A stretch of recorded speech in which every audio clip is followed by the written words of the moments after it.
Taste the Daily. Villupuram மாவட்டம் செஞ்சியில் முறையாக குடிநீர் வழங்காத விடிய அரசு அதிகாரிகளை கண்டித்து சாலை மறியல் போராட்டம் நடைபெற்றது. கஞ்சூரில் 40க்கும் மேற்பட்ட பழங்குடியினர் வசிக்கும் நிலையில் அவர்களுக்கு ஊராட்சி நிர்வாகம் முறையாக குடிநீர் வழங்கவில்லை.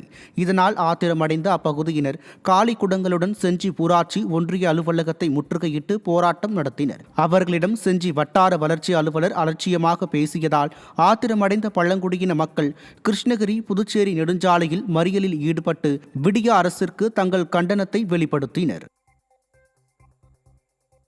கோவை சிங்காநல்லூர் தொகுதியில் 14 லட்சம் ரூபாய் மதிப்பீட்டில் மழைநீர் வடிகால் அமைக்கும் பணியை அதிமுக சட்டமன்ற உறுப்பினர் KR ஜெயராம் தொடங்கி வைத்தார். பீளமேடு 26வது வார்டு BKT நகரில் அப்பகுதி மக்களின் கோரிக்கையை ஏற்று சுமார் 14 லட்சம் ரூபாய் மதிப்பீட்டில் மழைநீர் வடிகால் அமைக்கும் பணி நடைபெறுகிறது.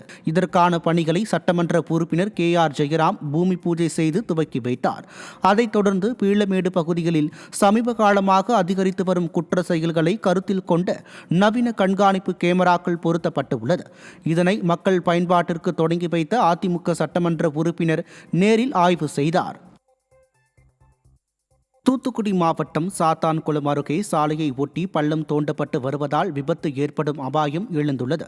சாத்தான்குளத்தில் இருந்து பண்டாரபுரம் தஞ்சை நகரம் வழியாக திசையன் விளை செல்லும் சாலை குறுகலாக உள்ள நிலையில் 1.5 கிலோமீட்டர் தூரத்திற்கு சாலையின் இருபுறங்களிலும் கான்கிரீட் தடுப்பு சுவர்கள் அமைக்கப்பட்டுள்ளது. இதற்காக தோண்டப்பட்டுள்ள பள்ளங்களை வெளியில் இருந்து மண் எடுத்து வந்து மூடாமல் அருகிலேயே மண் தோண்டி எடுத்து மூடுவதால் சாலை ஓரங்களில் பள்ளம் ஏற்படுவதாக பொதுமக்கள் குற்றம் சாட்டியுள்ளனர். விருதுநகர் மாவட்டம் ராஜபாளையம் அருகே சிறு குறு விசைத்தறி உரிமையாளர்களின் வேலைநிறுத்த போராட்டத்தால் சுமார் 3.5 கோடி ரூபாய் வருவாய் இழப்பு ஏற்பட்டுள்ளது. சத்திரப்பட்டி பகுதிகளில் மருத்துவ துணி உற்பத்தி செய்யும் 500க்கும் மேற்பட்ட விசைத்தறி உரிமையாளர்களுடன் போடப்பட்ட கூலி ஒப்பந்தம் காலாவதியாகியுள்ளது. இந்நிலையில் கடந்த முறையை விட குறைந்த வருவாய் வரும் வகையில் ஒப்பந்தம் செயல்படுத்தப்படும் என தெரிவிக்கப்பட்டுள்ளது.